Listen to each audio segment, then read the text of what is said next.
The Mixed Mornings and More podcast with Steph and Shawn. Now available daily. Hey, good morning. Happy Friday, November 25th. November 25th? Yeah, we are sailing through 2022. We're almost away. to Christmas. Yeah. 1 month away. Wow. All right, good morning. How the heck are you? 5:29 right now. Numbers came out for Canada's World Cup game. And so in total for the World Cup in 2018, the past one that just went down, about half the world tuned in at any point in time kind of thing. 3.5 billion people tuned in to watch. Just Canada alone, though. Let's just talk about the game against Belgium. The men's side, first game in 36 years. How many people do you think tuned into that bad boy at one point in time type of thing? It felt like everybody was tuning in. It felt like nobody was working. So I'm going to say 20 million. 20 million? No. Was that too broad? That's ambitious. 3.3 million people tuned in at one point to watch the live broadcast on like TSN, CTV, et cetera, et cetera. Wow. I really thought, obviously, I thought there was going to be more, but I feel like anybody I talk to is like the World Cup, the soccer, I must go. Bye. Yeah. So it's pretty impressive just to see like a number like that. I think it's like one of the highest watched shows on TSN and tuned in. Comparison to the women's side, though, I thought this was very interesting. So the women's side is extremely successful as well in Canada.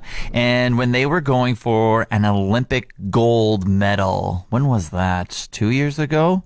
They were playing Sweden in the gold medal final, maybe a year ago. Yeah, it was only last 2021. Yeah, last summer or something. 4.4 million people tuned in to watch the woman win gold. So that's pretty exciting as well. So soccer's growing. You love to see it. And Canada's next game, Sunday, 9 a.m. Okay, get up early, set those alarms. I'm finding Black Friday to be a lot of pressure. Pressure? Yeah, What do you mean pressure? I'm overthinking it, Shawn. Big surprise. Because I don't want to miss out on a deal, but I can't think of anything I need apart from a vacuum. And so I just keep being like, but what if I haven't checked all the flyers? What if I miss something? And then on Monday I realize I need it and Black Friday's over and I'll have to pay full price. You're not a hoarder, though. No. If nothing comes to mind, if all you need is a vacuum, just go get that vacuum. Is that okay? Like, what if I miss a good deal, though? You don't have to worry about it because you don't need it. Okay. It's that simple. But when you are worrying about everything, if you can just keep your eye out for car batteries and take my worry out, okay? You just do the worrying for me. So when you're doing all that stuff, just keep car batteries top of mind as well, okay? I will. What are friends for, Shawn? I'll overthink for you. Yeah, thank you. NASA officials, scientists, just came out the other day saying 2030, yeah, sure, humans living on the moon. 2022, just about 23, 7 years from now. I don't get how 7 years from now they can possibly say that we're going to be living on the moon just amongst each other. Like, when I think of living, I wonder what their definition of like, oh yeah, we're going to have humans living on the moon is. Like, are we going to be sending them up in spaceships for like a month at a time? Yes. And that is considered living? That's what I picture is like, oh, they've just kind of put some spaceships onto the moon. Like, you can't walk out into space with a t-shirt and shorts on and be like, I live on the moon now, so I've acclimated. Yeah, when I picture living, I'm picturing like you got a house there, you're going like walking the dog, going to the grocery store type of thing. Because I'm just like, well, so they're going to go for a month at a time and then like drop off all their garbage and stuff and then come back? Is that like what they're thinking right now? Well, I think that is a very valid question. Is like, what do you do with your garbage? Are we shipping our garbage back to Earth? Yeah. From the moon? Are we just sending it off into space? Or are you like a zero waste kind of colony up there where you're like, we eat every bit of garbage that we make? Oh, so many questions here. With it after? And I love how it's just like we're going to be living there in 7 years. Like, it takes 7 years to like build a building here sometimes. Like, you know, like to repair a pothole, it takes 7 years.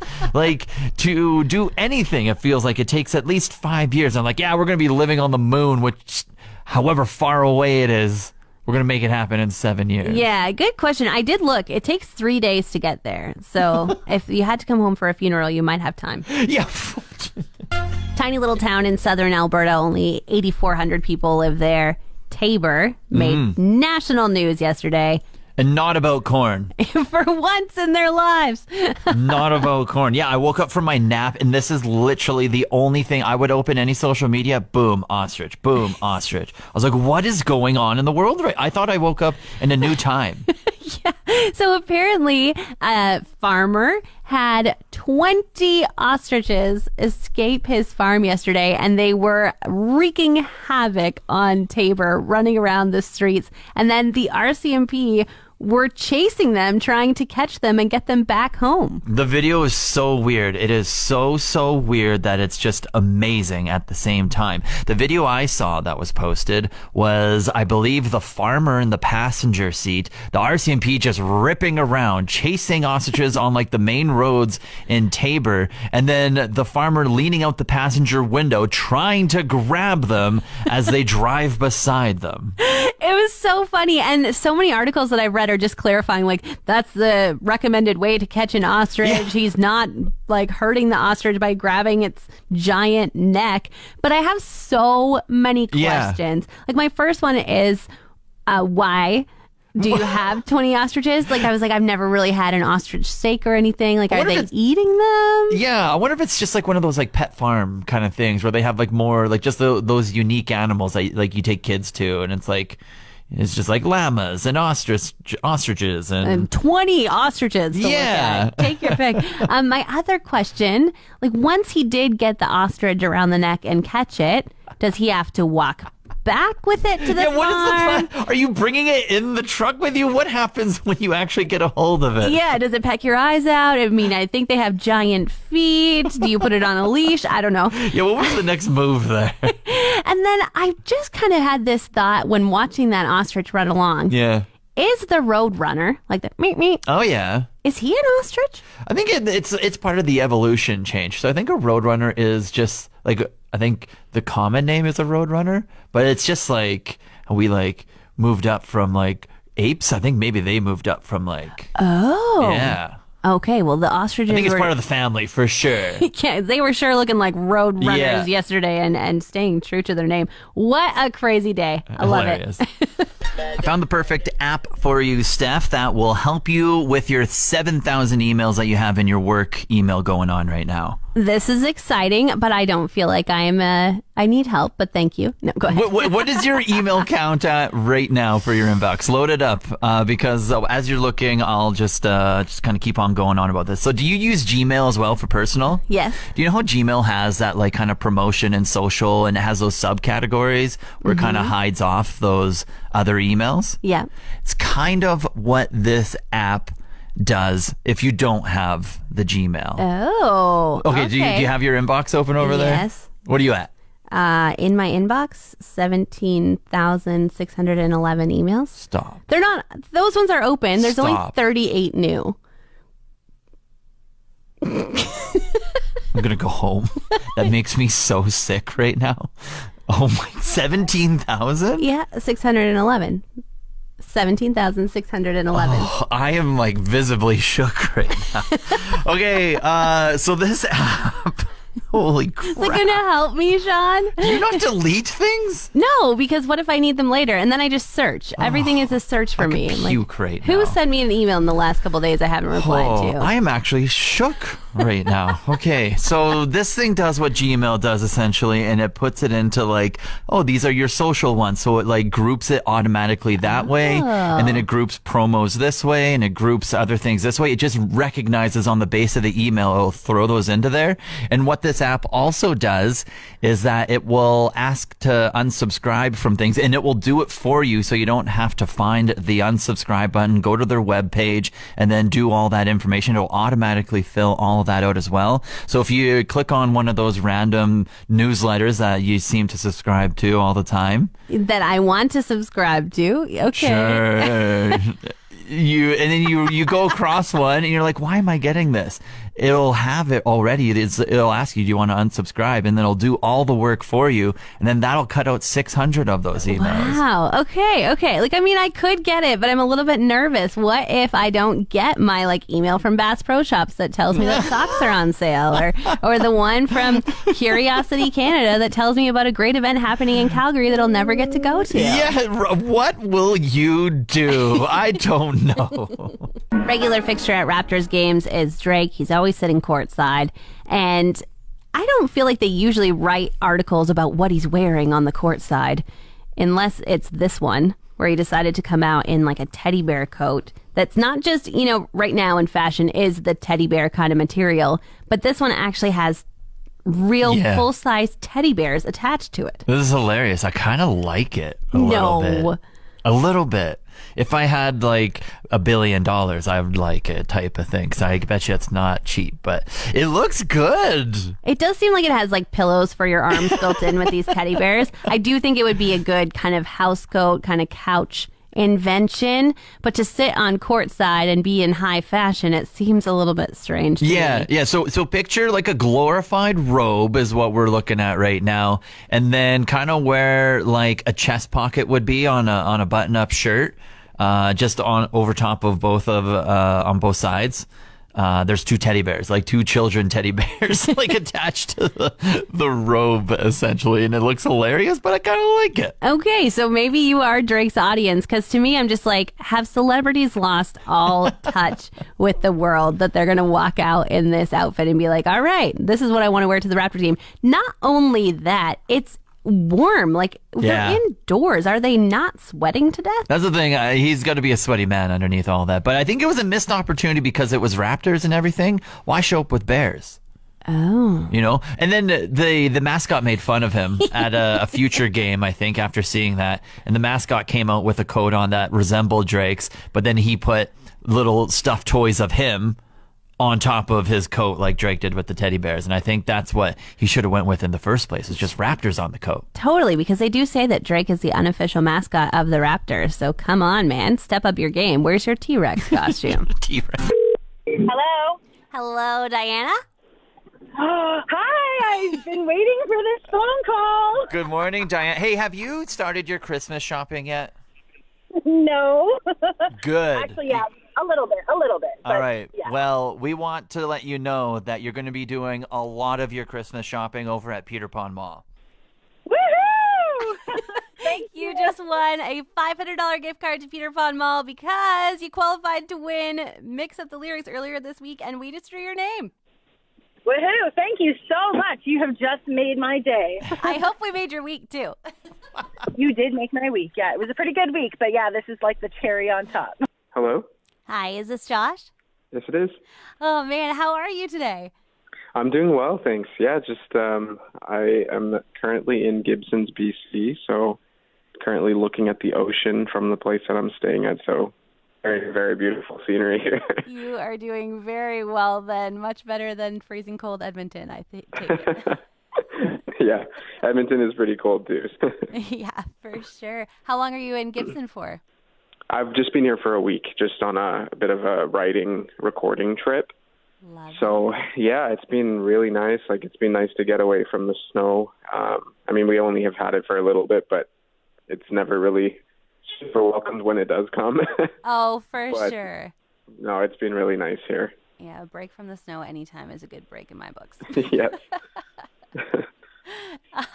So let's talk a little bit about Love is Blind, if you're willing. Of course. If you could just maybe tell me the story about writing the songs and how it happened. Yeah, so basically there was a record label, they're called Hard Music, and they approached me about 2 years ago, and so this was pretty early into the pandemic. I had just gotten laid off of my part-time job at the time and was kind of just I was almost at the point where I was doing music full time, but I wasn't quite there yet. So I was still working another job as a waiter and just got laid off, and then had this label reach out to me and ask if they could pay me to write and produce 10 songs for a project that they were putting together. And they just needed to be very upbeat, happy, kind of borderline cheesy songs. that were not the vibe of my usual project. And so they paid me up front to do these songs, and at the time it was great, just work on these songs. And so I did those songs for them, sent them over, and then they kind of just like got them mixed and mastered. They actually got them mixed at the at Abbey Road Studios in London, which is where the Beatles recorded, which was kind of cool as well. Wow. And yeah, it was really, really cool when I found that out. And now 2 years later, I'm having the songs appear on Love is Blind, which is, again, it was a surprise to me because this label, the way they do things is they sign a lot of songs in volume, and they don't really because they're signed to them, they don't necessarily need to tell you when a song gets placed. You kind of find out in your year-end review statement or something. Wow. And I just had a bunch of friends texting me and just saying, hey, I think, is your song in Love is Blind? And I just kept saying no to everybody. I got 8 or 9 messages, and I kept saying no to everybody because I'm I'm pretty sure I would know that. And then one of my friends sent me a video clip, and it was one of the songs that I did for this project. And to be quite honest, I completely forgot about doing that project because I did them 2 years ago, and then kind of I just forgot about it, really, to be honest. And when I heard it, I'm like, oh, it's one of those songs.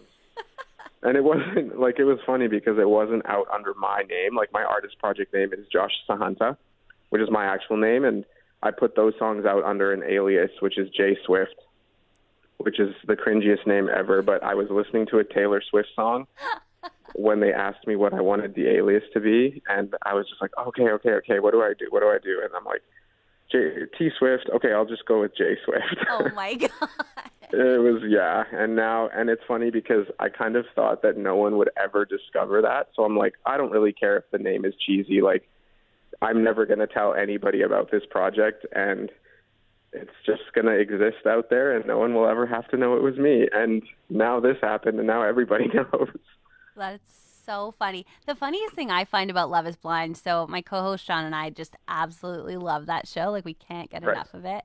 And even during the pandemic, my husband and I were trying to stop watching TV, so we put the TV away. But then we discovered Love is Blind on our weekends that we were allowed to watch it, and we ended up bringing it back out to the living room on Thursdays when it was getting released. It was that good. I've heard a very similar story from a few people that it's brought them out of their TV hiatus, so you're definitely not alone. It's so funny, but then I always feel like the songs they choose are really kind of savage, in the sense that the people are having this super hard time, and then the songs always explain exactly what's happening in the moment, and we watch everything with closed captions on, so we're like, whoa.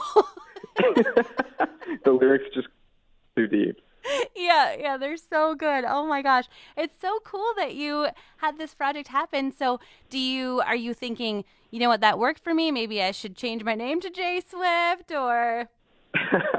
No, you know what? It's a little nice side project, and I have a lot of little random side projects that are kind of just I'm getting royalties from that aren't really the kind of music that I'm passionate about making, and so I'll probably just leave it and let it have its own thing, and just collect royalties off of it, and it can just do its thing. And then but yeah, my main project is kind of my baby, and that's kind of my biggest focus, and just releasing new music under my name is kind of where my promotional priorities are. But this is definitely still nice to have on a resume because, I did write and produce these songs and in my little basement studio during the pandemic. So it was kind of cool to have that kind of,